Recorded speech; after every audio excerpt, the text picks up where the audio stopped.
Hello and welcome everybody. Today we are starting the new gambit system, and this will be great weapon for your opening repertoire as a black answering the d4 move. So after d4 and d5, c4, of course we can play e6, like trying to go into the Shara gambit after knight c3 and c5. Or we can play, of course, c6 or d takes c4. But today we are going to start working on new opening line, which called the Albin's counter gambit. Starts with e7, e5, extremely sharp move. So, just to tell you, if you've seen that Albin was a Romanian chess player, played in many quite important international tournaments like 100 years ago, even more. And for the first time, he played this opening line against Emanuel Lasker in New York 1893 tournament. So the Albin's counter gambit was not so, I would say, famous and popular opening line. Indeed, as in all our gambit guide, which we are studying, all gambit systems are having the most important principle, and here same we are following the same principle. So black is trying to destroy white's development, but to bring all his pieces into the game very fast. So despite the fact that white is already having the extra pawn on e5 after d takes e5 and d4, it is extremely difficult for white to develop his queenside knight into the center, when black is trying to bring all the pieces towards the center. So knight is ready to come to c6, attacking the pawn on e5. So the light square bishop could go to f5 or to g4. Same, black's dark square bishop could go to b4 and or to c5, some variations. So the e5 pawn even not necessary to win immediately. Sometimes black really could sacrifice it for playing f6, but bringing the very fast the king's knight, so from g8 to f6. So plenty of opportunities. First of all, this is important question. So why this opening is so interesting for us? Because despite the fact it's not played for many years, even today's practice, one of the greatest chess player and one of the top 3 today's player, Alexander Morozevich, included very successful into his opening repertoire. So because this leads to unbelievable complication already from the first move. So here's not much theory. So also black, also white could start completely new game, like in the Fischer chess. So after d takes e5 and d4, white's attempt immediately to destroy and to get rid of this d4 pawn could be not answering knight c6, not answering bishop c5, but very powerful move, bishop b4 check. So after bishop b4 check, suddenly white is not having good enough defense in such a position. So because the pawns on d4 annoys white's development, after bishop b4, white never could play knight c3, of course. So move like bishop d2 leads to the very famous, I would say, very famous trap found by Emanuel Lasker. So he shows that after d takes on e3, white just simply cannot accept the piece sacrifice. So of course bishop cannot capture on e3 because spinned, and after bishop takes b4 and e takes f2 check, suddenly white's queen just unprotected. So it's more right to say that white of course cannot capture on f2 because the queen is gone in that point. But white is trying his last chance. He tried to play king e2, and of course white is hoping that after, let's say, bishop g4 move, is great knight f3 coming. In case e captures on g1 with the queen, white is having intermediate move. Queen takes d8, king takes d8, and rook takes g1, and everything is fine. Indeed, what we are doing, we are promoting, but into the knight, not into the queen. So,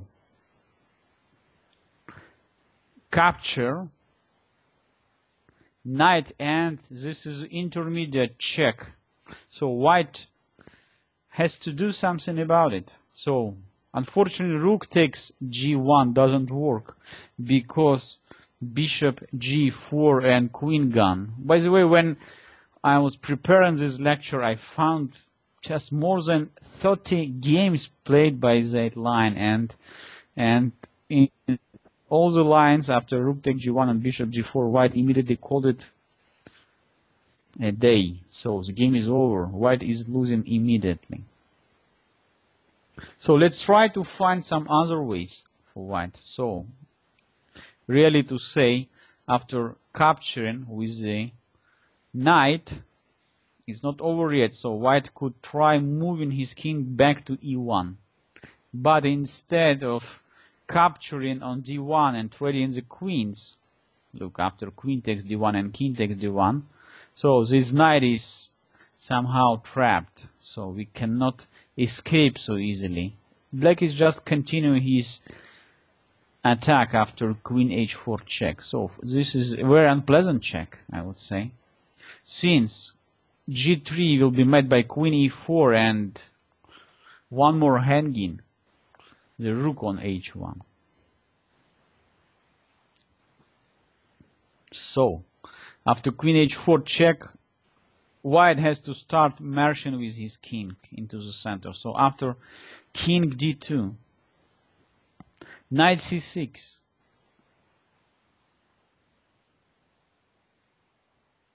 so the bishop on b4 is under attack.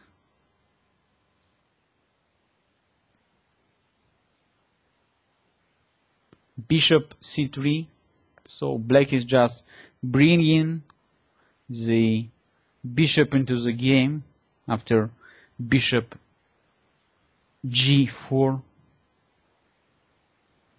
The game is over. Black is not only having extra piece, but also the mating attack. After queen c1, long castling, king e3 and queen g5. The game is over immediately.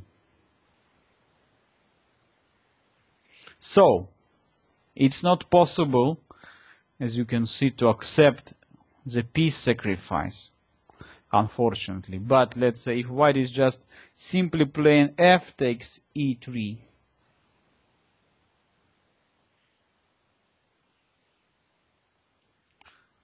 black once again could play queen h4 check after g3, queen e4, attacking here the rook.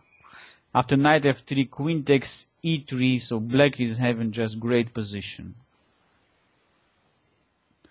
Intending to bring the bishop on g4, knight comes to c6, so white is under threat to lose the e5 pawn very fast. What else? We can try, after d takes e3, not to capture the bishop, not to capture the pawn on e3, but to play queen a4 check. So this is quite serious attempt for white to destroy black's idea. Because if black now plays simply bishop d7, white captures on b4, and after e takes d2 and queen takes d2, suddenly white is just in great position with the extra pawn. So e5 pawn is still alive, and with the forthcoming knight c3 and f4 and knight f3, white is just doing great. So how black should react? As we know from my lessons about the gambits, so we have to keep initiative always and to play very, very aggressively. So that's why in this position we have to answer knight c6. F takes e3. Queen h4 check. g3 and queen e4. Attacking the rook on h1, and white is in a big trouble. So now you can ask, what would happen in case of bishop takes b4? So what would happen then? E takes f2 check. King takes f2. Queen h4 check. It's possible immediately to play queen d4, but queen h4 check is even more precise way. So after g3, queen d4 with the check, king g2 and capture here, and then black could decide or to capture on b4 or could capture on a1. And if white is trying to play here king e3, then after queen d4 check, king f3, and bishop g4, white's king just in the mating net. Let's check why. After king g3, knight h6, there is no way to stop the mating attack.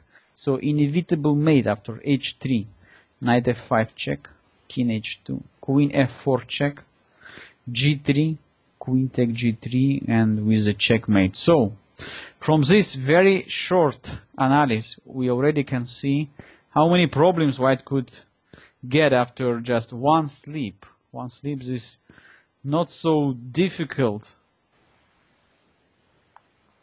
to fall into this trap after just simple e3 and bishop b4 check. So once again, the attempt to get rid of this pawn on d4 doesn't work. So e3 just not working in such a situation. So of course we can try playing after bishop b4 check knight d2, but in that case white is just completely breaking white's center pawn. So and just a lot of weaknesses in the pawn structure. D takes e3, f takes e3, knight comes to c6. Just already white's pawn on e5 is under attack, and the pawn on e3 is another problem. After knight f3 and knight and bishop g4, bishop e2 and bishop takes f3, bishop takes f3, queen h4 check, black already getting much better position. g3, queen takes c4, intending also long castle, already also knight takes e7. Later on e5 pawn is a just very good target for our pieces. So white already from the opening got into big trouble. So we can realize very soon that it's not so easy to contradict black's play in the Albin's counter gambit. In one of my games, after d4, my opponent decided to play e4. So later on we will study this line, because e4 move, it was a quite serious recommendation from the 10th world champion Boris Spassky, who played a few games with that line. So white is trying to keep black's pawn on d4, but to continue developing all his pieces very fast. Bishop on d3, maybe f4 and knight f3, etc. And then knight from b1 is going to d2. Indeed, e4 move is also allowing black quite serious initiative. After e4, knight c6, knight f3, probably better to play f4 in this position, and bishop g4, black is already intending to capture on e5. Bishop e2, and very nasty check on b4. So this move, bishop b4, is very standard for all these opening ideas in the Albin's counter gambit. Bishop d2 and d3. My opponent played in this position bishop takes b4, but black has intermediate d takes e2, and after queen takes d8 and rook takes d8, suddenly rook d1 idea, bishop takes f3 idea, knight takes b4 idea, knight d4 idea. So many threats after just 10 moves. Bishop d2, bishop takes f3, g takes f3, and after knight d4, pay attention. White is losing material due to unpleasant threats. Knight takes f3 or knight c2. So the position is very, very difficult for white.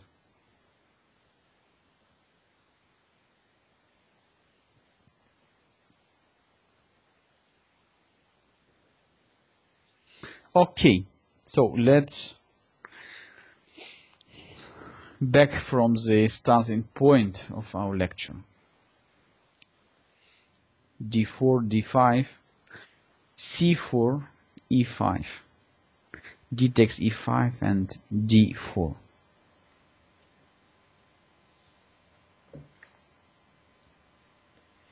So we can try in this situation some other lines for white. So white is not forced to play immediately e3. So maybe it's better to start with moves like knight f3 or e3. Indeed, before I would like just to show you a few other options. So very short games which happen in the position after g4, g5, c4, and e5.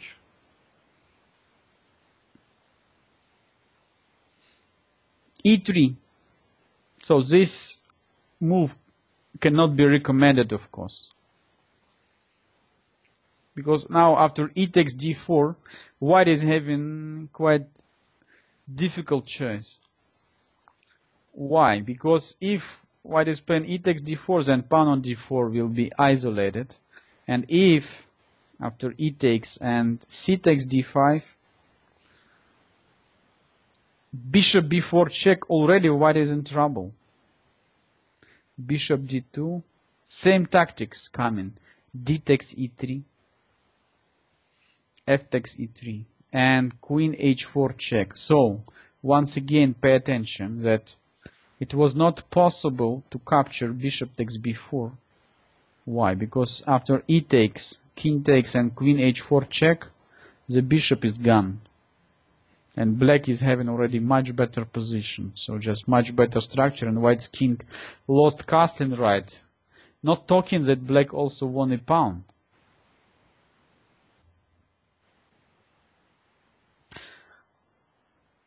Let's go back. So after d takes e3 and f takes e3, queen h4 check.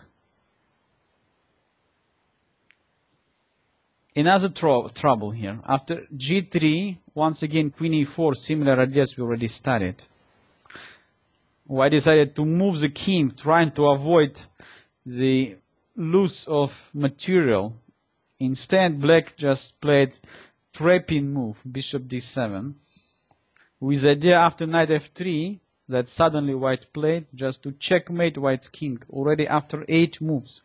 Bishop b5 check. So you can see that even in the Albin's counter gambit, and not only in Evans gambit or Danish gambit or Budapest gambit, we can checkmate the opponent's king just after 8 moves. So one more game played with a similar line.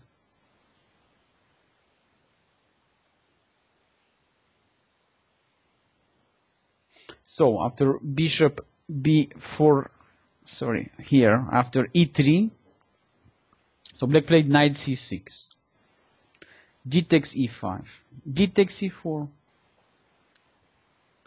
Now white had to capture on d8 with equal position. After king takes d8, bishop takes c4, and knight takes e5. More or less equal game. But white decided to capture immediately bishop takes c4. And this is already serious mistake. Queen takes d1, king takes d1, and knight takes e5.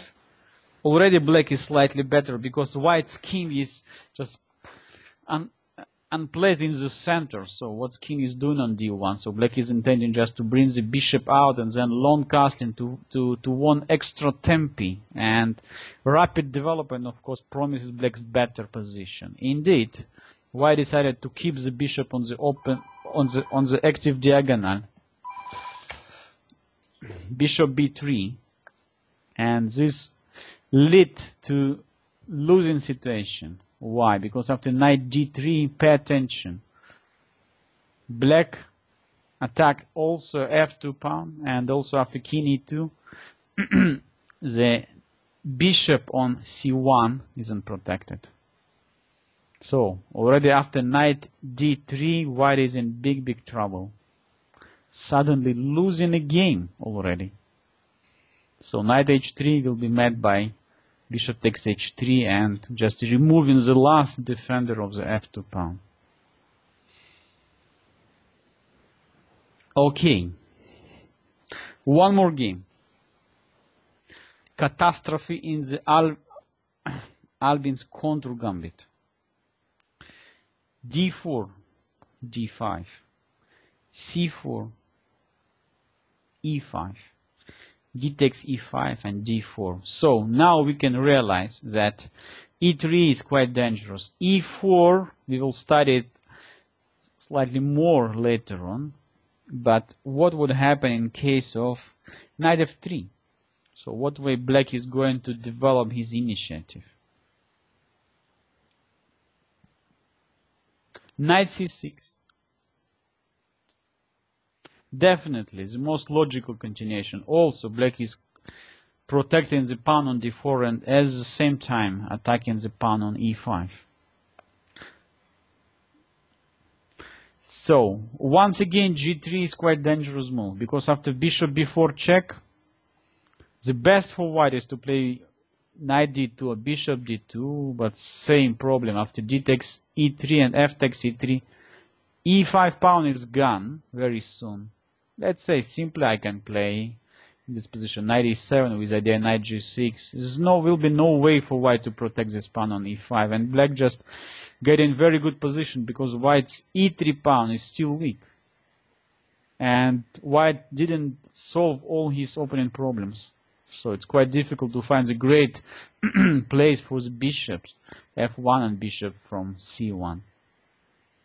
So that's why e3 very dangerous. White is usually trying or to spend the time for playing a3 in this position, trying to prevent all these bishop b4 tricks, and then maybe to push e2 e3 or to play g3, trying to develop the bishop to the long diagonal, then castling short side, and only then trying to attack black's center after e3. So this pawn on d4 is so nasty.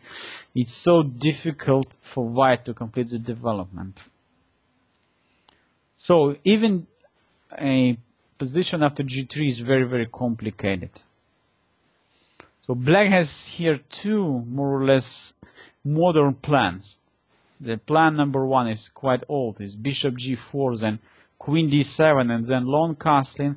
The plan which include into his practice Alexander Morozevich, just to play immediately knight to e7 and then bring the knight to g6, instantly attacking the pawn on e5, so threatening to win back the pawn, and only then to bring out the bishop from f8, maybe to c5, maybe to e7, and sometimes even to b4. So, but old plan is to play bishop g4. So, black is intending at some moment to capture on f3 and to win back the pawn on e5. So, which forces white to play bishop g2. And what happened now? So, if black is playing, of course, bishop takes f3, then bishop takes f3.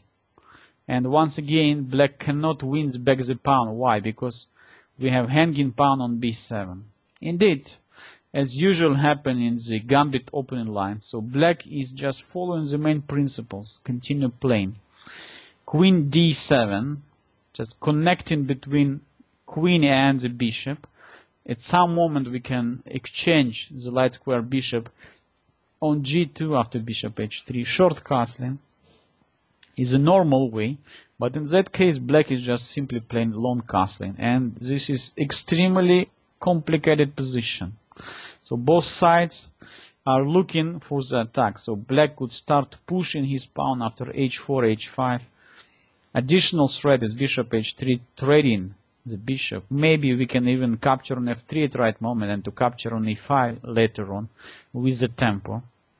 So black's king is quite safe. It's quite safe on c8. Indeed, of course, white also can create some pressure on the queen side in case of a3 and b4. Indeed, in the game we are studying, white decided to start with h3.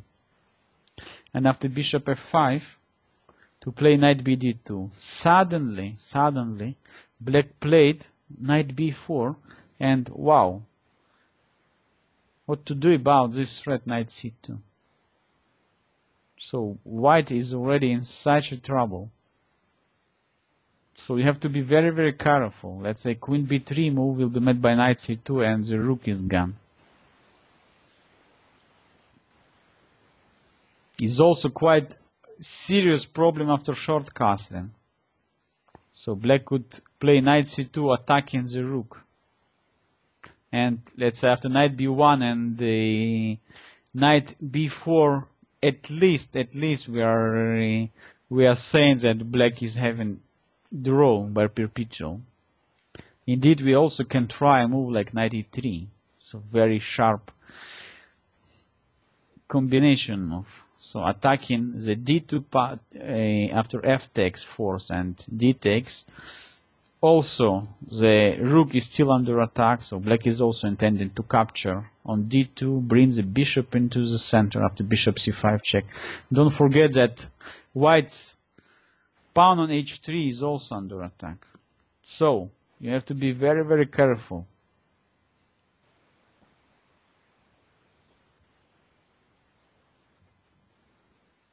In one game after knight b4, white decided to play knight h4, which is of course great mistake. Why?